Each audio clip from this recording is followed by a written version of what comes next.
Hi, my name's Phil. I like talking about politics, and in this video I'd like to discuss the news that the Conservatives in Wellingborough have selected their disgraced former MP Peter Bone's partner to be their candidate for the upcoming by-election. Given that they were already looking at a tough challenge, why would they make it harder for themselves by selecting someone so closely linked with their recent disgrace? The answer is interesting. But first, if you'd like to be notified of daily news and politics, please subscribe to the channel. So it's actually quite a big day for by-election news, really. Today is the debate and vote on the bill designed to shatter what's left of our net zero credibility, which triggered a resignation last week, which is going to mean another Tory by-election soon. And we've also found out who the Tories have selected to fight the key battleground of Wellingborough. It's an odd choice. We expect the elections themselves to be in February. The reason for the Wellingborough by-election was that the previous Conservative MP, Peter Bone, was recalled by his constituents after receiving a hefty suspension from the House of Commons for some downright nasty behaviour towards his staff. And given the nature of the bullying and harassment that Bone was found guilty of, it would seem crazy for the Conservatives to select a candidate so closely linked with him. You'd normally expect a candidate who can represent a complete break with that behaviour to say, no, that's not the Conservative Party. We're the Conservative Party. That's different. You can go away.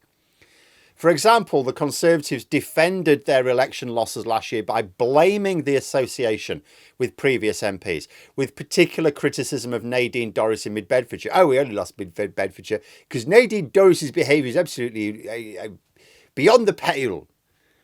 So the decision to maintain that obvious association with the previous, now disgraced MP is at odds with not only sound strategy, but also their own assessments from last year. So why have they done it? Well, as soon as the news was announced, I had someone pointing out that now that the Tories have got professional election strategist Isaac Leverdow installed in charge of CCHQ, well, maybe this was a sign of how he was going to do things. And I said, no, not a chance. No way that a professional strategist would ever approve of this selection. Far too risky for what is already an uphill battle.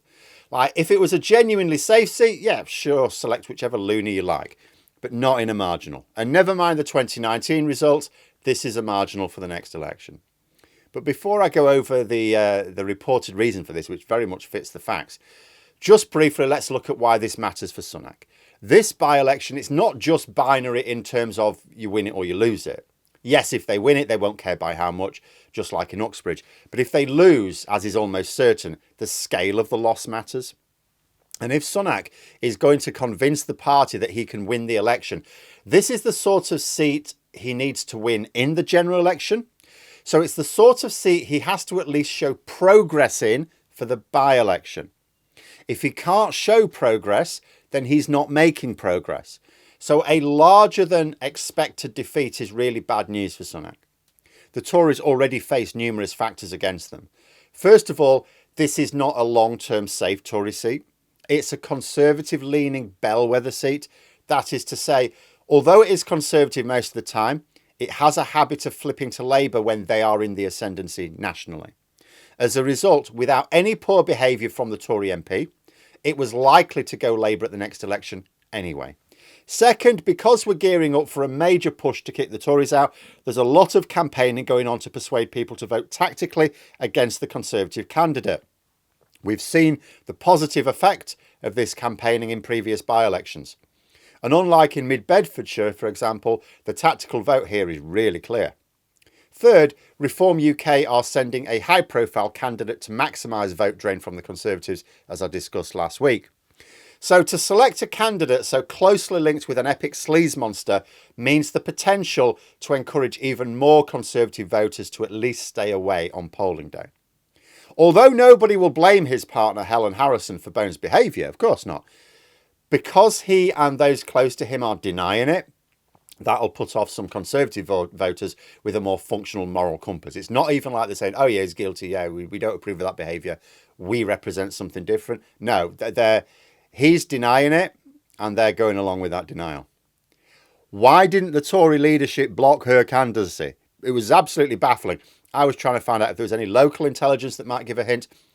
Then came across a Sunday Times article from last November, which seems to hold the answer. I must have read it at the time and then forgotten. Now, because all of this is denied, Don't take it as gospel. Consider it speculation which fits the facts as known, even though the Sunday Times has talked about multiple sources and they must be sure of their sources to publish it. The suggestion is that Bone threatened to stand as an independent candidate if Harrison was not shortlisted for the candidacy. Note, he was only demanding that she be shortlisted, not selected as the candidate. He obviously was confident that the local Conservative members would select her if she was shortlisted, as indeed they did this weekend. And the fact that the local members selected her suggests a couple of things.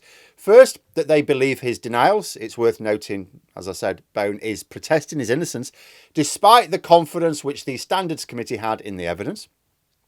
Or second, they don't care whether he did it or not, and they don't think local voters care either. But the article in the Sunday Times certainly suggests blackmail. Now, this would make sense. Standing as an independent, it is absolutely conceivable that Bone would cost the Tories more votes than simply selecting his partner as the candidate. So you could say, well, you don't like either option, but if you had to pick one as a Tory strategist, you would pick shortlisting Bone's partner and hoping she didn't get selected by the locals over him standing as an independent. Absolutely. The article actually suggested that Peter Bone offered to resign immediately rather than go through the recall petition process if the party leadership guaranteed that Harrison would be shortlisted. That would have meant having the by-election before Christmas, get it out of the way, something that Sunak would have preferred, because the longer this is strung out, the more time Labour has had to campaign locally. But again, according to the report, the party chair at the time, Greg Hands, remember him? He refused. His last act of strategic blundering, because now she's been selected anyway, and Labour have had an extra 2 months to campaign. So there we are. That explains why the Tories appear to select a candidate against accepted wisdom. It also highlights that the local Conservative Party are a little bit detached from reality. They would have done far better to denounce, no matter what they thought personally of him. This is politics, right? They would have done far better to denounce Bone's behaviour publicly and make a break with a candidate not closely linked to him. Because they may choose to believe Bone's denials, as may some of the more entrenched Conservatives in the area. But consider, to believe Peter Bone, you have to believe this one MP over the cross-party MPs, including other Conservative MPs, as well as lay people on the Standards Committee. And you have to believe that not a single one of his colleagues objected to the conclusion of the investigation, because all MPs have to effectively approve or disapprove of a Standards Committee. The Standards Committee isn't a law unto itself. Their recommendations go to the full House of Commons. If a significant number of MPs in the House of Commons thought, no, this doesn't seem right, they could have objected. They didn't do. So you'd have to believe that every single one of his colleagues went along with it corruptly for some reason. It takes a very tribal outlook to get your brain to think that way without good reason. And only so many voters in Wellingborough will think that way. So immediately this tells me that the local Conservative group is out of kilter with the locals, because those Conservatives are now going to go round knocking on doors. The issue of Peter Bone's behaviour is going to come up amongst some of those people. And what are they going to do? Oh, yeah, he's disgraceful. We're not like that. No, they're going to defend him. They're going to say, oh, he's actually innocent. Oh, it's a stitch-up. Witch hunt. So instead of actually engaging with these voters and trying to win the seat, they're actually going to argue with these voters about this one man. An interesting, if not wholly convincing strategy. But there we are. Those are my thoughts. Let me know yours in the comments below. I hope you found the video interesting. If you did, please click the like button. And if you'd like to support the channel further, the join button for memberships. And until next time, I'll see you later.